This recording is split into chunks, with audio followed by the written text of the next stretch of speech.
we started off talking about gambling. Yeah. And gambling, how crazy it is. I actually think it's the worst addiction. Oh, yeah. Someone dropped their salad. So you were weighing in on gambling. Gambling was like a serious thing. If you think about any drug addiction or anything like that, you go online and I can't help but look at it because it's so devastating. Yep. But you see those shorts and you see the bullshit where... You got a channel you follow that's like gambling losses. It is. Yeah. Yeah, it's just, I don't think... I mean, whatever. It's entertaining, but I feel terribly. I feel terrible about these people. But you can like blow like these people have nothing and they're blowing $20,000. I'm intrigued by that. In seconds. It's just brutal to see. But it did. That conversation with that went to different places, and we were talking about the idea that you brought up tarot card reading, and tarot cards are dealt specifically for you whenever you're getting read. Well, I mean, technically, I don't know if that's divination or whatever, but technically, if someone's going to do a shuffle of that and you're going to be dealt a hand, it's going to be sort of spiritually dealt for you, arranged in a way that is tailored specifically for you. But people don't equate or compare properly tarot cards and the fact that they're cards and they're flipped around, they're dealt and everything, to a whatever deck, the 52 deck, whatever we're familiar with. But they are both divination. And the cards that you play at the casino are, I mean, what do I know about a sorcery and all that? But I feel that they are divination, they are conjuring of entities that are hostile to your quality of life, and playing within that realm of gambling, especially with cards and blackjack, which is a euphemism for Satan, or the devil, or whatever you want to call it. I think in that realm, people don't understand they're playing around with spiritual forces that are unseen, that the knowledge even of the connections have been lost. Who connects a deck of playing cards? Exactly. Who connects that? But no. And that's just, I'm sure there's a lot to be said about the deck of 52. I guarantee there's a book, 50 books, I guarantee. Not just that. There's like a shoe of cards. Yeah. But it doesn't matter. I think like the point is, tarot cards are dealt. This is your reading. Mm-hmm. Your reading, you're being dealt, and that's your deal. Yep. Same damn thing goes for when you're being dealt blackjack. Yep. Right? It doesn't matter there's a shoe worth of 52 cards. Doesn't matter. 52 pickup. Doesn't matter if you're playing that or not. Exactly. Either way, it's dealt for you. It's going to be built for you, right? Yeah. So they can manipulate that. We were actually even toying I around was with the idea. being afraid for a second, considering that the cards could be manipulated in real time. I mean, how do you know what's in the deck until it's flipped? It could be something different the second before it's flipped. I know it sounds a bit weird. You'd have to take out the idea that the dealers would know. That's the only thing, because we know dealers. And there's no way they're saying that there's anything magnetic involved. I don't think the dealers are privy to that. But it would have to be something else. Either way, that whole thing aside, we were talking about gambling. Yes, you're going to be dealt this thing. Yeah. That is like, in a weird way, it's almost a reading for you. Either you're going to win, you're going to lose. You're at the blackjack table, it's a reading for you. This bullet's for you. There's a bullet for you too. It could be positive, it could be negative, either way. But that brought us into a different conversation. I thought this was the most interesting part of it. And it's the idea that Charles was saying, okay, you're getting this tarot card reading, you're gambling, doesn't matter. It was the way of living life and having spirits that you can't see around you, and how you live your life, given the fact that spirits are negatively. Is that true? They seem a bit negative. Any of the spiritual action in this world seems a bit negative. Anything that's going to manipulate your life or surround you during this crap probably is negative. Right? It's a negative thing. If you're within, if you're doing some gambling and you're within a system that is manipulated by spiritual forces, and let's say everything around you that is an unseen demon layer, I'll just lay it out like that in case anyone is feeling like that, then whatever is going to be pushing the scales in either way, however chance or luck is, all of these forces around you, I'm just going to assume that they are spiteful and jealous and hateful of your existence. Yeah. When I look at like those people losing shitloads of money, Yeah. obviously gambling's bad. We all know that. Gambling is not the best. It's probably the worst, right? I mean, I'm who am I to judge? And I'm not a big gambler. I mean, I love fun at a casino. That's not what I'm talking Yeah. about. No, you're talking about mortgages at the finance Yeah. at the casino. Yeah, I'm talking about life destruction it's from nice gambling. It's nice, isn't it? We all know that's evil. Obviously. Imagine having, well, not even imagine. It's not even like that. I'll just say it anyway. Imagine having your life destroyed by something that should be not allowed and illegal and completely annihilated from your culture.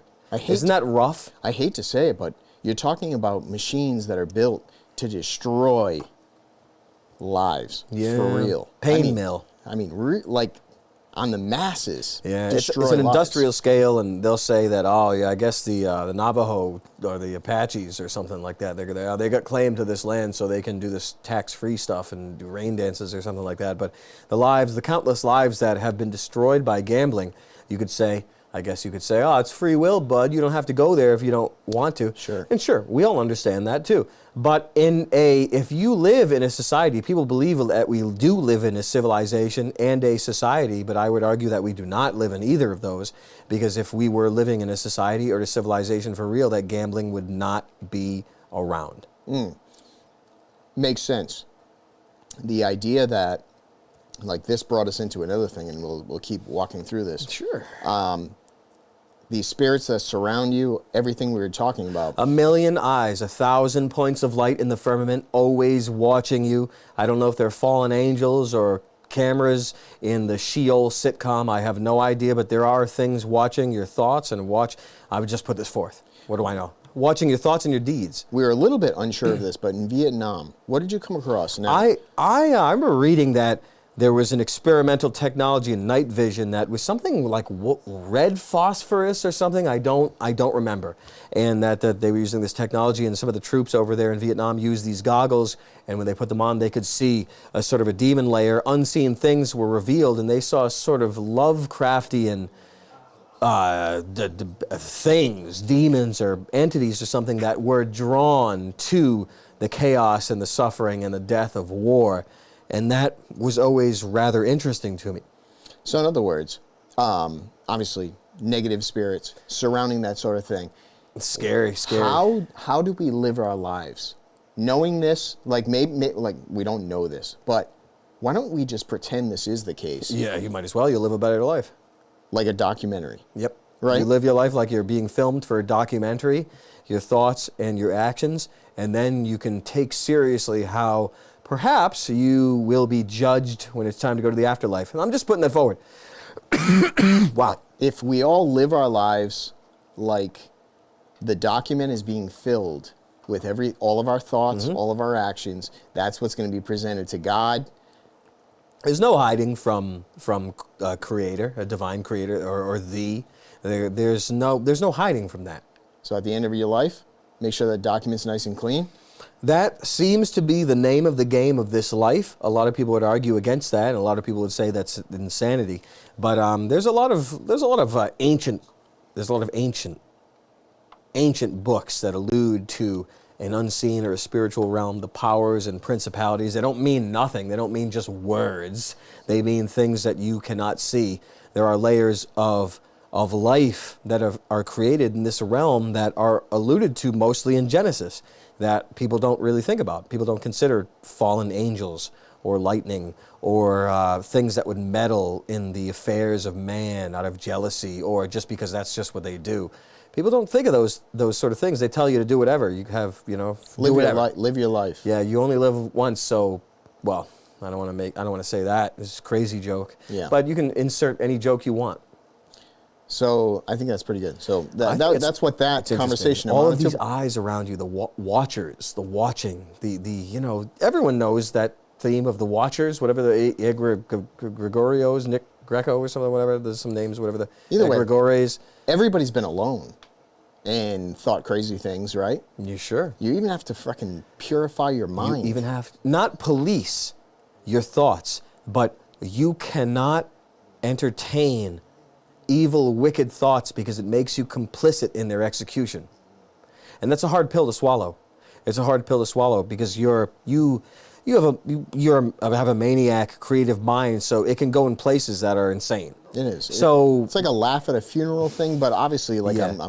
I think about morals. And yeah, stuff. yeah. But there are thoughts. It depends how creative or wild you are, but there are many occasions if you have a wild, raped mind that there are thoughts bubbling up that are absolutely crazier than hell, and it's a game of a practice, the practicing of a muscle of suppressing absolute crazy madness and bubbling that up and shifting it away instead of entertaining and being not complicit in its execution, but just even the act of entertaining insane thoughts. It's kind of sinful. Is a sinful thing. It's a lack of discipline. It's a lack of respect for your time and your time even on this world.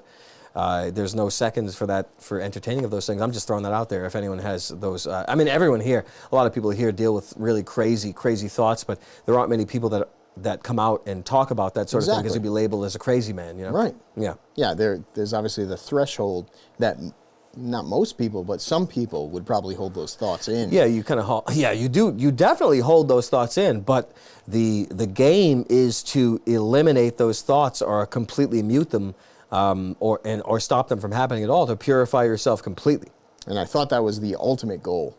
It seems like it was a worthy worth talking about. Yeah. It was. So we brought that up, and even just thinking about that, Charles and I were talking about even our attitudes in life. Even drinking, Zyn. I just wanted to bring this up too. There's a lot of substance abuse. And just nicotine, whatever. It doesn't matter. We found lately that we are more aggravated, and I want to bring this point up. If you are feeling like shit, anything that's going to be crappy in your life is just going to add on top of you feeling like shit. So you have to find a way to make yourself feel good. It's a bad position to play the game of life from. Right. I mean, if you're doing that 24/7, you're in a bad position. One of your legs is chopped out by feeling like shit. That's not good. So fix that first, and then do your substances. If you want to complain, fix things first. For real, right? Like even just the way you feel every day, that's a big deal. It's a huge deal. If you can ever, I don't know, get the stretching in, work out. Yes. Do the cardio so the energy doesn't come out as argument. Right. For example, something like that. You never know. The energy is going to come out somewhere. Might come out in murder. Hopefully not. But that's the point.